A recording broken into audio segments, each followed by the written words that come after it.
지난 시간도 잠깐 말씀을 드렸는데요. 자, 로마서는 크게 두 부분으로 나눌 수가 있다고 말씀드렸죠. 첫 번째 부분이 1장에서부터 11장까지입니다. 어떤 내용입니까? 교리 부분이죠. 다시 말하면 우리 모든 사람은 다 죄인이라는 것입니다. 근데 그런 죄인이 어떻게 구원받을 수 있을까? 다른 길은 없고 오직 예수 그리스도 그걸 믿어야지만 구원받는다. 이 문제를 다루고 있습니다. 그리고 이제 12장에 들어와서는 그렇게 해서 구원받은 우리는 어떻게 살아가야 될 것인가, 생활편에 대해서 우리에게 쭉 얘기를 해주고 있습니다. 그리고 지난주에 우리는 1절과 2절 말씀에서 그 내용을 좀 살펴봤고, 오늘 이제 3절에서부터 또 그 내용 잠깐 살펴보도록 하겠습니다. 여러분, 그리스도인의 삶을 한마디로 요약한다면 어떻게 요약할 수 있을까요? 이렇게 요약할 수 있죠. 하나님을 사랑하고 이웃을 사랑하는 것. 이것을 다른 말로 표현한다면 그리스도인의 삶은 한마디로 말하면 하나님을 섬기고 이웃을 섬기는 삶, 그렇게 할 수가 있습니다.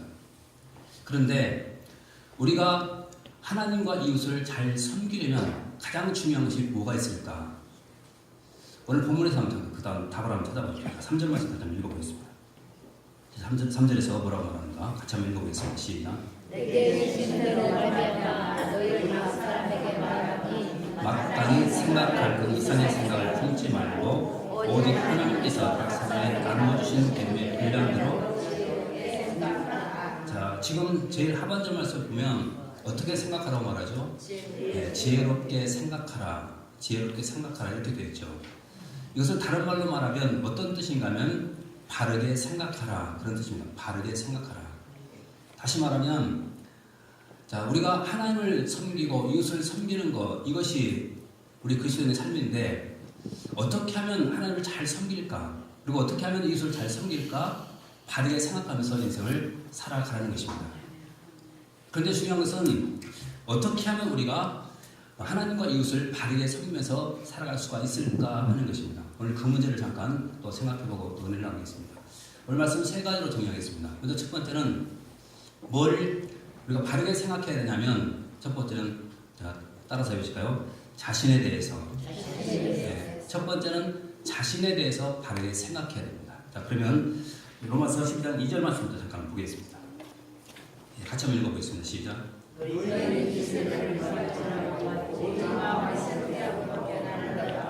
하나님이 선하시고 기뻐하시고 온전하신 뜻이 무엇인지 분별하라고 말합니다.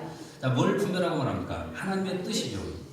그런데 하나님의 뜻은, 자, 뭐라고 기록되어 있죠? 하나님의 뜻은 선하시고 기뻐하시고 온전하신 것. 여러분, 이것이 하나님의 뜻입니다. 다시 말하면 하나님의 뜻은 항상 선한 것입니다. 결코 악한 것이 아닙니다. 또 하나님의 뜻은 누가 기뻐하신 것일까요? 하나님이 기뻐하신 것입니다. 또 하나님의 뜻은 온전한 것, 다시 말하면 완전한 것이다. 그렇게 말씀하고 있습니다. 그런데 우리는 그 하나님의 뜻을 항상 분별하면서 인생을 살아가는 것입니다. 그래서 오늘 우리는 늘 기도할 때마다, 그리고 어떤 일을 할 때마다 이 속에 하나님의 뜻이 과연 무엇인가, 그것을 분별하면서 살아가는 것, 이것이 지혜로운 삶입니다. 그런데 무엇 때문에 우리가 하나님의 뜻을 분별해야 될까요? 그 이유는 간단하죠. 하나님의 뜻대로 살기 위해서입니다. 하나님의 뜻대로 살기 위해서. 그래서 우리는 하나님의 뜻을 분별하면서 인생을 살아야 됩니다. 그런데 하나님의 뜻대로 순종하면서 살기 위해서 가장 중요한 것이 있다면 그것이 뭘까요? 뭐냐면 하나님을 신뢰하는 것입니다. 그것이 가장 중요합니다. 하나님을 신뢰하는 것. 그런데 우리가 하나님을 신뢰하는 데 있어서 가장 큰 방해가 있는데 두 가지 방해가 있습니다. 하나는 자기 자신을 너무 과대평가한다는 것입니다. 과대평가. 여러분, 이것이 무슨 말일까요? 자기 자신에 대해서 과대평가한 사람 하나님 의지합니까? 하나님 신뢰할까요? 신뢰하지 않습니다. 왜냐하면 하나님 없어도 내가 혼자 얼마든지 살아갈 수 있는데 하나님 뭐가 필요하겠습니까? 그래서 불신자들 대부분은 바로 이런 자신에 대해서 과대평가하기 때문에 불신자들이 예수를 안 믿는 것입니다. 하나님을 믿지 않는 것입니다. 그래서 그 다음에 또 하나는 뭐냐면 자기 자신에 대한 과소평가입니다. 여러분, 이것도 결코 바람직하지 않습니다. 왜냐하면 너무 자기 자신에 대해서 과소평가하게 되다 보면 어떤 일이 벌어지냐면 너무 주눅들어서 인생을 살아갈 수가 없는 것입니다. 그래서 하나님을 의지하는데 가장 방해가 되는 것은 두 가지인데 자기 자신에 대해서 너무 과대평가해서도 안 되고 또 너무 과소평가해서도 안 된다는 것입니다. 그럼 어떻게 해야 될까요? 어떻게 하냐면 자, 이렇게 하면 됩니다. 하나님 없이는 나는 살 수 없습니다. 아멘. 이런 자세를 가지고 살아가는 것, 아멘. 이것이 중요한 것입니다. 우리가 잘 아시는 대로 요한복음 15장에서도 그 사실을 우리가 쭉 얘기하고 있죠. 요한복음 15장에 보시면 어떤 내용이 나오냐면 포도나무 비유가 나오죠. 그 핵심이 뭡니까? 나는 포도나무에 너희 가지인데 나를 떠나서 너희가 아무것도 할 수 없다. 아멘. 여러분 이것이 핵심 아닙니까? 그래서 우리는 하나님을 떠나서는 결코 살 수가 없는 존재라는 것, 바로 이것을 인정하고 살아갈 때 우리는 비로소 하나님을 섬기고 또 신뢰하고 우리가 인생을 살아갈 수가 있다는 것입니다. 바로 이렇게 내 자신이 어떤 존재인가, 하나님을 오직 신뢰하고 의지하면서 살아가야 될 존재, 이것이라는 것을 꼭 깨닫는 것입니다. 그 다음에 또 두 번째입니다. 두 번째는 따라서 해보실까요? 지체에 대해서. 자, 나 자신에 대해서 우리가 바른 생각을 가져야 되고, 두 번째는 지체에 대해서 우리가 바른 생각을 가져야 됩니다. 자, 하나님과 이웃을 잘 섬기려면 어떻게 해야 될까? 말씀 다시 한번 보십시오. 자, 3절에서부터 우리 5절까지 말씀 쭉 한번 읽어보겠습니다. 오늘 본문입니다. 같이 한번 읽어보겠습니다. 시작. 내게 주신 대로 멀리하며 너희 각 사람에게 말하노니 자기 생각할 그 이상의 생각을 하지 말고 오직 하나님께서 각 사람에게 나누신 믿음의 분량대로 자, 지혜롭게 생각하라. 이것이 바르게 생각하라. 그런 뜻이라고 말씀드렸죠. 자, 그럼 뭘 바르게 또 생각해야 될까? 4절과 5절 말씀 가지고 보겠습니다. 시작. 우리가 마음에 많은 지체를 가졌으나 모든 지체가 같은 믿음을 가지고는 아니니 이와 같이 우리 많은 사람이 그리스도 안에서 한 몸이 되어 서로 지체가 자, 뭘 바르게 생각해야 될까? 첫째는 자기 자신에 대해서 바르게 생각하는 것입니다. 다시 말하면 하나님 없이도 나는 살 수 있다. 이런 자기 자신에 대한 과대평가 이것도 안 되고 또 자기 자신에 대한 과소평가 이것도 안 됩니다. 그러면 어떤 것이 가장 바람직한 그런 생각인가 하면 하나님 없이는 살 수 없습니다. 이런 자세를 가지고 살아가는 것입니다. 그리고 또 하나가 뭐냐면 지체에 대해서 바르게 생각하는 것입니다. 지체에 대해서 바르게 생각하는 것. 다시 한번 5절 말씀을 주목해 보십시오. 자, 뭐라고 기록됩니까? 이와 같이 우리 많은 사람이 그리스도 안에서 한 몸이 되어 그 다음에 뭐라고 그러죠? 서로 지체가 되었다. 서로 지체가 되었다. 여러분 서로 지체가 되었다는 이 말이 무슨 말인지 아시겠습니까? 따라서 보시세요. 서로 필요한 존재가 되었다. 네, 바로 그런 뜻입니다. 서로 필요한 존재가 되었다. 자, 우리는 다 필요한 존재가 된 것입니다. 그런데 우리는 서로 지체인데도 불구하고 서로 필요한 존재인데도 불구하고 이런 지체, 의식이 결여된 사람들은 어떻게 살아가느냐면 이웃을 무시하고 살아갑니다. 그러나 바른 지체관을 가지고 우리가 인생을 살아가는 사람은 어떻게 하냐면 이웃을 소중하게 여기면서 인생을 살아간다는 것입니다. 그래서 우리는 어떤 지체관을 가지고 살아가느냐 여기에 따라서 이웃을 섬기기도 하고 이웃을 무시하기도 한다는 것입니다. 자, 다시 한번 옆 사람 보시면 고민해 주십시오. 집사님 형님, 우리는 한 지체입니다. 그렇게 한번 해주십시오. 네.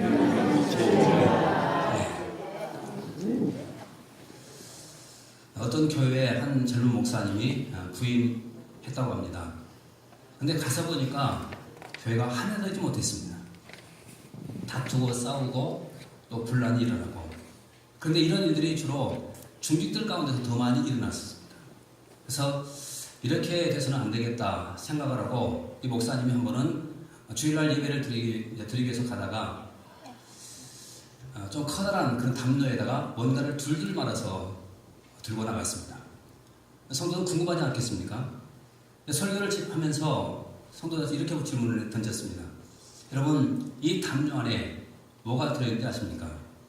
알턱이 없죠? 그때 목사님이 담요를 풀어서 보여주는데 거기에는 커다란 종이에다가 눈 하나만 그려져 있더라고요. 눈 하나만.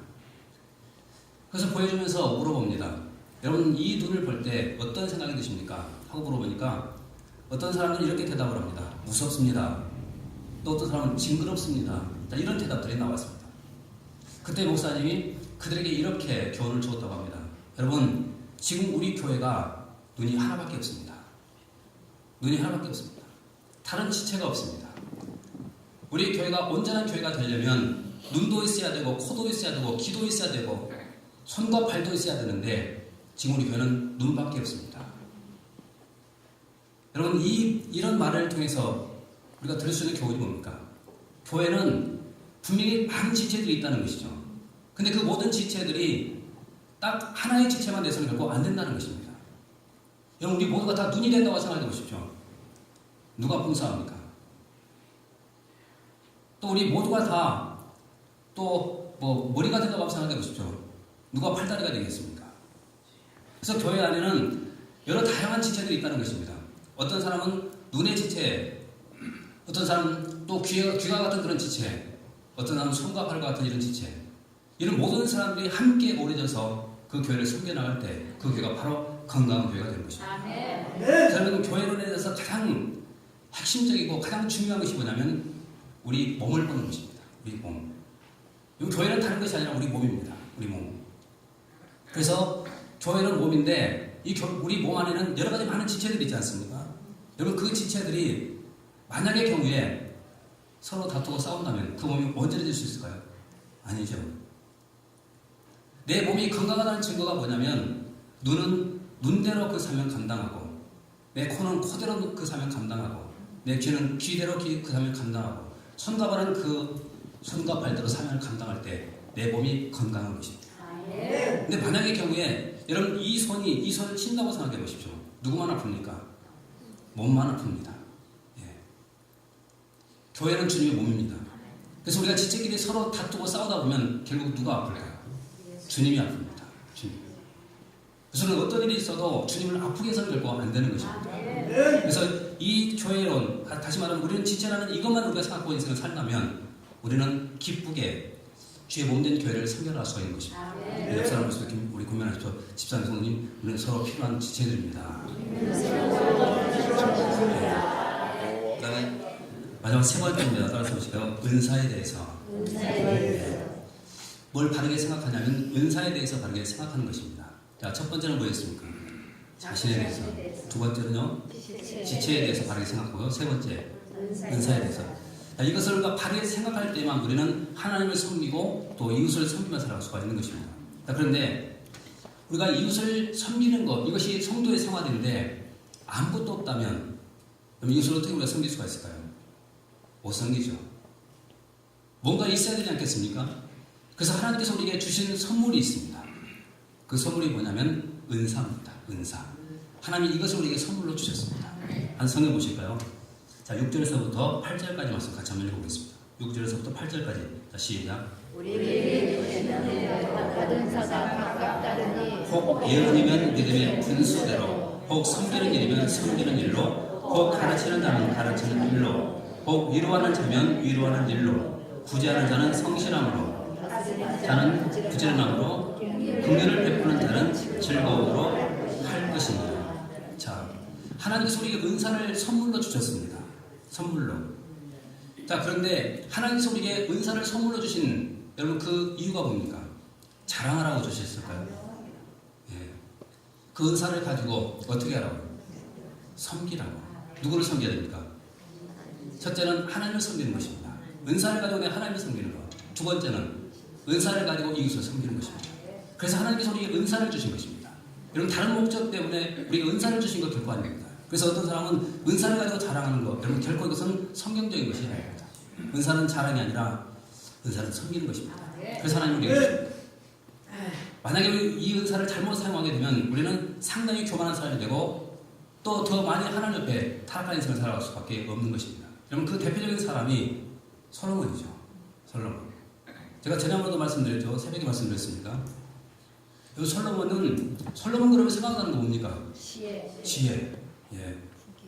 자, 근데 하나님께서 솔로몬에게 언제 지혜를 주셨습니까? 1,000번 때를 드리고 난 다음 하나님이 그 솔로몬에게 나타나서 네가 필요한 거 뭐냐 물었을 때 지혜를 주십시오. 이렇게 달라고 그랬죠. 그때 하나님께서는 지혜를 구하는 그 솔로몬을 굉장히 기뻐하셨습니다. 여러분 왜 기뻐한 줄 아십니까? 조금 이따 제가 설명드릴게요. 네. 이 지혜는 상당히 필요한 것입니다. 그리고 하나님께서 지혜는 하나님이 주신 것이죠. 그런데 솔로몬은 그렇게 해서 하나님 옆에 이 지혜라는 은사를 받은 것입니다. 그런데 이 지혜를 가지고 솔로몬은 어떻게 썼어야 됐을까요? 하나님을 섬기는 데 써야 되고 이웃을 섬기는 데 이 지혜를 써야 됩니다. 자, 그런데 우리가 아시는 것처럼 솔로몬은 이 지혜를 어떻게 썼을까요?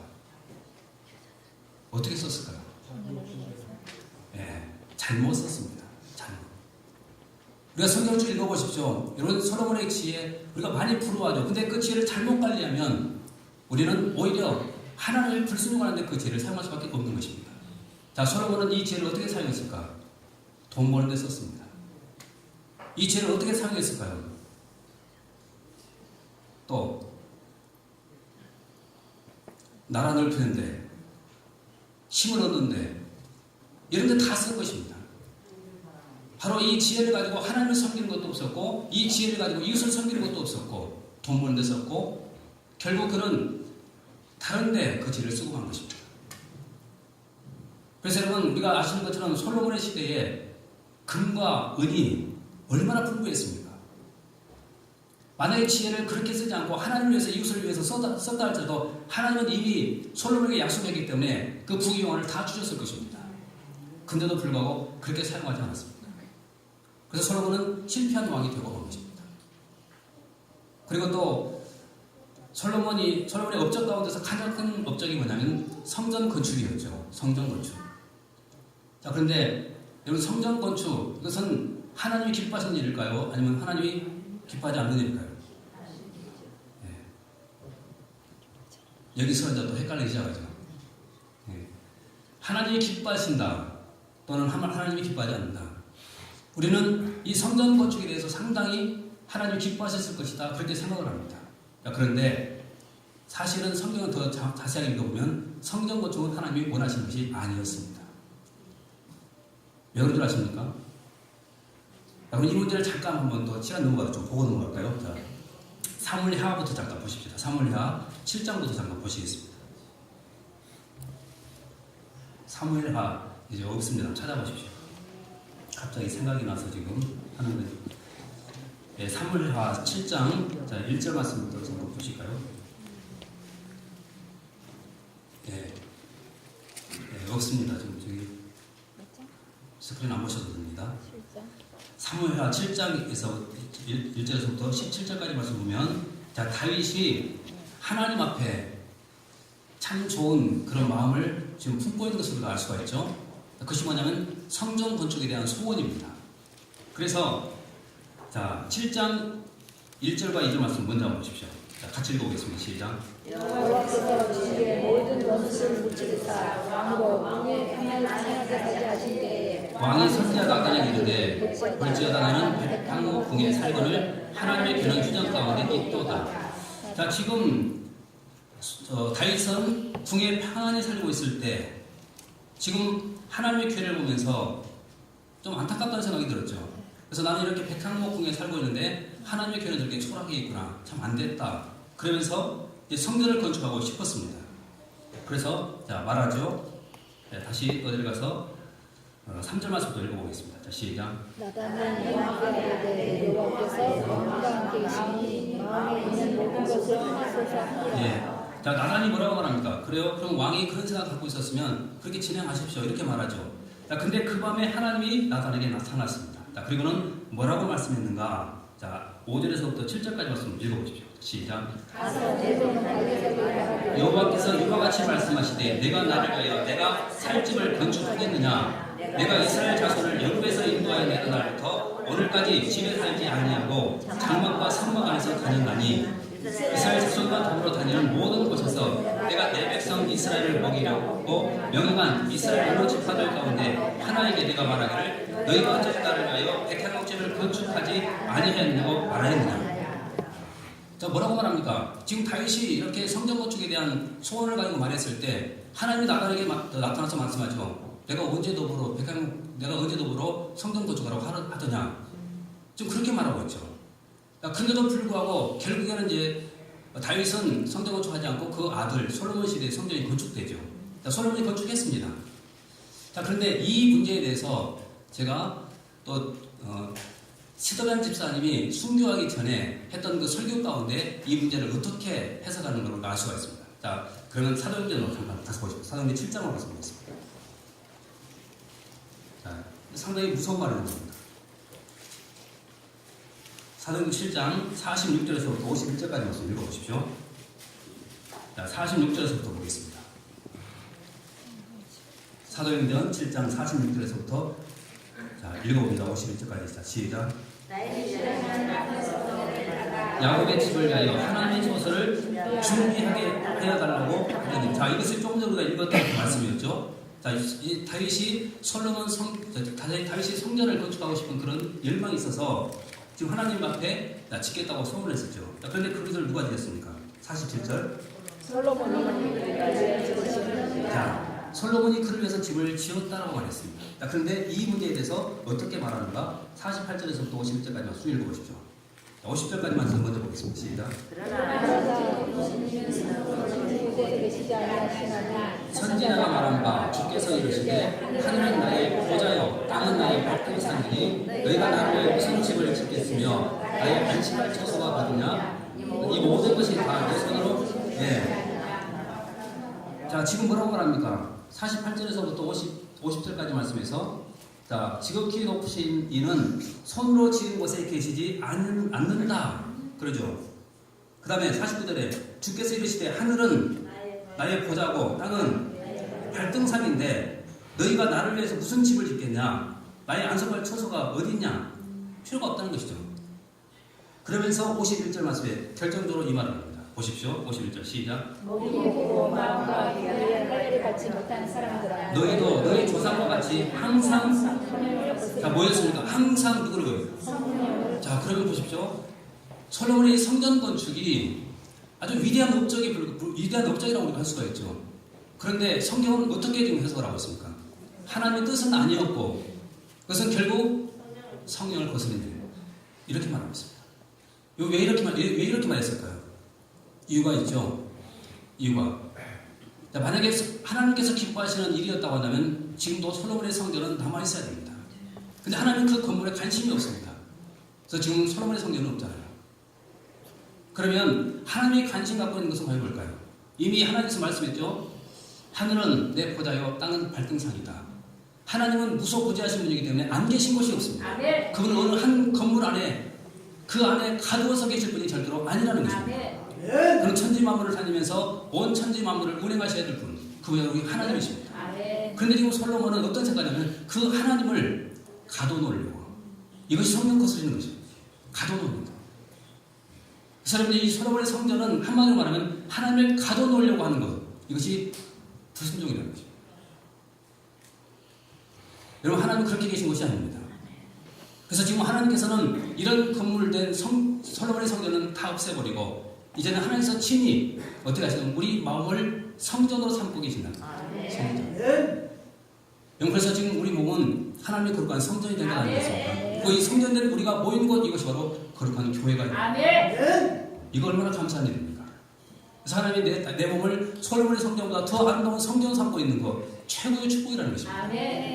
여러분, 이 축복 꼭 누리면서 복되게 사시기를 좀 축원합니다. 그렇다면 하나님 속에 계신 이 은사를 어떻게 우리가 사용해야 될까? 그러면 네 가지만 잠깐 말씀드리겠습니다. 첫째는요, 따라서 보시고 은사를 다양하게 체험하라. 네, 은사를 다양하게 체험해보라는 것입니다. 다시 말하면 나는 어떤 은사를 받았는지 잘 모르죠. 여러분, 은사 받은 거 확실하게 아십니까? 모릅니다. 그럼 어떻게 내가 은사 받은 것을 알 수가 있을까? 그걸 알려면 다양하게 일을 해보는 겁니다. 다양하게. 그러니까 교회 와서 이것도 해보고 저것도 해보고 다 해보는 것입니다. 그리고 그 가운데서 가장 나에게 만족을 주고 기쁨을 주는 일, 그것이 내가 받은 은사입니다. 그렇게 오는 내 은사를 개발하는 것입니다. 한번 해보십시오. 그럼 분명히 어떤 일 가운데 여러분을 기쁘게 하는 일이 있을 겁니다. 여러분, 그것이 여러분들이 받은 은사입니다. 은사를 가지고 또 봉사하고 충성하는 것입니다. 그 다음에 또 두 번째는요, 따라서 보실까요? 은사에 대한 평가. 네, 은사에 대해서 평가를 해야 됩니다. 다시 말하면 그 일에 대해서 나만 기뻐하면, 나만 즐거워하면 결국 안 되는 것입니다. 다른 사람이 나를 어떻게 평가하는가, 이거 봐야 됩니다. 다시 말하면 나는 즐겁게 열심히 하는데 다른 사람은 나를 볼 때 아니, 그 사람은 그게 그 일의 적임자가 아니야, 이렇게 말한다면 다시 한번 내가 받은 은사인지 아닌지 한번 생각해 보라는 것입니다. 제가 아는 어떤 목사님은 참 혼자 찬양할 때 너무너무 열심히 진짜로 잘합니다. 근데 모아놓으면 못해요. 모아놓으면 못해요. 여러분, 이것이 무슨 은인지 아시겠습니까? 자, 진짜로 찬양을 잘하는 그런 사람, 물론 혼자서 부를 때는 박자도 필요 없고 다 필요가 없잖아요. 그렇죠? 근데 언제 우리가 내가 이 찬양 은사를 받은 줄 아냐면 함께 모아서 합창을 해보면 우리가 알 수가 있습니다. 그래서 그것이 다른 사람에게도 인정받는 그런 은사였지만 하나님이 진짜로 우리에게 주신 은사라는 것입니다. 은사. 그 다음에 또 세 번째 따라서 보시게요. 은사를 가지고 평생 헌신을 자원하라. 은사를 가지고 평생 헌신을 자원하라는 것입니다. 우리가 잘 아시는 대로 카터 대통령이 바로 그 대표적인 사람이죠. 여러분, 그분은 미국의 대통령을 지낸 그런 분입니다. 그럼에도 불구하고 그런 대통령 임기 시절에도 한 번도 빠지지 않고 주일학교 교사로 봉사했고, 또 은퇴 이후에도 그는 주일학교 교사로 평생 봉사한 사람입니다. 하나님 주신 그 은사를 썩히지 않고 그 은사를 가지고 주님 앞에 죽도록 충성했던 사람, 그가 바로 카터 대통령입니다. 그래서 우리도 그렇게 하나님 앞에 내가 받은 은사를 가지고 충성을 다하는 것입니다. 그 다음에 마지막 네 번째는요. 따라서 보시고요. 은사를 꾸준히 개발하라. 자, 이 말이 무슨 말인가 보십시오. 자, 7절과 8절 말씀 다시 한번 읽어보겠습니다. 자, 7절과 8절 다시 읽어보겠습니다. 시작. 혹 섬기는 일이면 섬기는 일로, 혹 가르치는 자면 가르치는 일로, 혹 위로하는 자면 위로하는 일로, 구제하는 자는 성실함으로, 다스리는 자는 부지런함으로, 긍휼을 베푸는 자는 즐거움으로 할 것이니라. 자, 지금 7절 말씀을 잠깐 주목해 보시면, 자, 섬기는 자, 이 섬김도 은사입니다. 자, 근데 섬기는 자는 뭘로요? 섬기는 일로. 자, 섬김에 대한 은사를 받았습니다. 여러분, 이 은사를 어떻게 계속 개발해야 될까? 계속 섬기는 것으로 하는 것입니다. 여러분, 왜 그런 줄 아십니까? 은사는 내가 사용하지 않으면 소멸될 수가 있습니다. 이것이 은사입니다. 그래서 소멸되지 않도록 하기 위해서 우리는 계속해서 이 은사를 사용하는 것입니다. 사용하는 것. 여러분, 생각해 보십시오. 하나님께서 우리에게 하나님을 섬기고 이웃을 섬기라고 우리에게 은사를 주셨는데 내가 그 은사를 쓰지 않는다면 어떻게 하시겠습니까? 사라져버리죠. 근데 만약의 경우에 그 은사를 가지고 내가 열심히 하나님을 섬기고 이웃을 섬긴다면 하나님은 그 은사 위에 더 큰 은사를 부어주십니다. 이것이 성경의 원리입니다. 그래서 우리는 계속해서 내 은사를 개발해 나가는 것입니다. 은사를 계속해서 또 갈고 닦는 것입니다. 그러면 하나님께서 분명히 우리에게 더 큰 은사를 주시고 또 더 크게 사용하시고 또 하나님께 큰 상도 받게 될 줄로 믿습니다. 우리 옆 사람을 좀 보십시오. 집사님이 은사를 가지고 하나님과 이웃을 잘 섬기며 삽시다. 자, 하나님과 이웃을 섬기기 위해서 우리가 바르게 또 생각해야 될 것 세 가지를 말씀드렸습니다. 뭘 바르게 생각해야 됩니까? 자신에 대해서 바르게 생각하십시오. 두 번째는 지체에 대해서 바르게 생각하십시오. 세 번째는 이 세 가지를 바르게 생각하고 하나님의 이웃을 잘 섬기셔서 마지막 시대에 또 승리하는 저와 되시기를 주문합니다. 기도하겠습니다.